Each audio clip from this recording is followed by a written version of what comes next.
నారాయణపేట జిల్లా మక్తల్ పడమటి ఆంజనేయ స్వామి బ్రహ్మోత్సవాలు అంగరంగ వైభవంగా జరుగుతున్నాయి.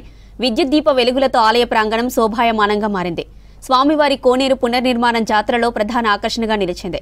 స్వామివారి దర్శనానికి పక్క రాష్ట్రాల నుంచి కూడా వచ్చి భక్తులు మొక్కులు తీర్చుకుంటున్నారు.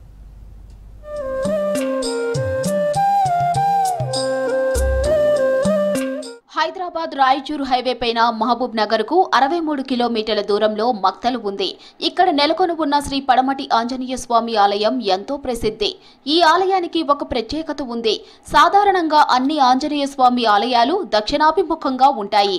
కానీ మక్తల్లో వెలిసిన పడమటి ఆంజనేయ స్వామి పడమర వైపు తిరిగి ఉండటం విశేషం. అందుకే పడమటి ఆంజనేయ స్వామిగా భక్తులచే పూజలు అందుకుంటున్నారు. గర్భాలయానికి పైకప్పు లేకపోవడం ఈ ఆలయానికి ఉన్న మరో ప్రత్యేకత. విశాలమైన ఆలయ ప్రాంగణంలో ఆధ్యాత్మికత వెల్లివిరుస్తుంది.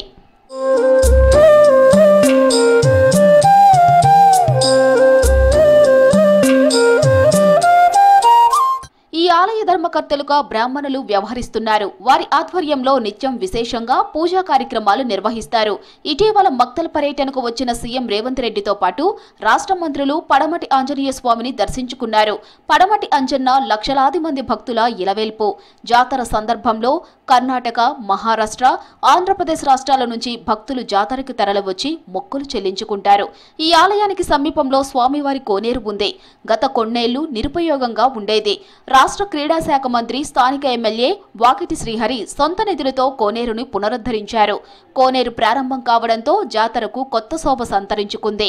ప్రతి ఏటా బ్రహ్మోత్సవాలు కన్నుల పండుగలా సాగుతాయి. రంగురంగుల విద్యుత్ దీపాలతో ఆలయంతో పాటు పట్టణమంతా రూపుదిద్దుకుంది. స్వామివారి గర్భాలయంలో పైన గోపురం ఉండదు. ఇది సూర్యోదయం బదులు సూర్యాస్తమయంలోగా నది నీళ్లు తీసుకొచ్చి వేయాలని స్వామివారి ఆజ్ఞ.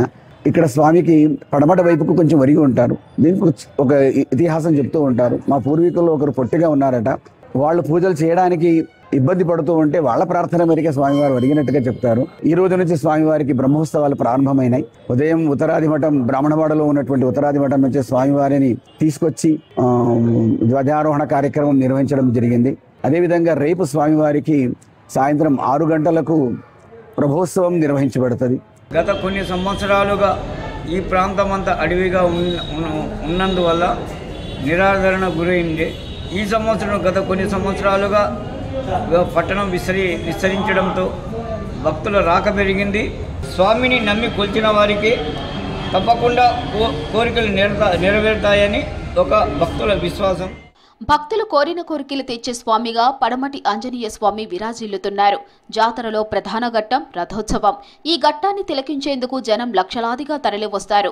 నిత్యం ఆలయం ప్రాంగణం హనుమత్ నామస్మరణతో మారుమోగుతుంది. ఆలయ ప్రాంగణంలో ప్రతిష్ఠించిన స్వామివారి నిలువెత్తు మూర్తి ఆకట్టుకుంటుంది. గదాదారుడైన హనుమంతుడు అభయహస్తంతో భక్తులకు దర్శనమిస్తున్నాడు. ఈ క్షేత్ర దర్శనంతో భక్తులకు విజయాలు కలుగుతాయని విశ్వాసం.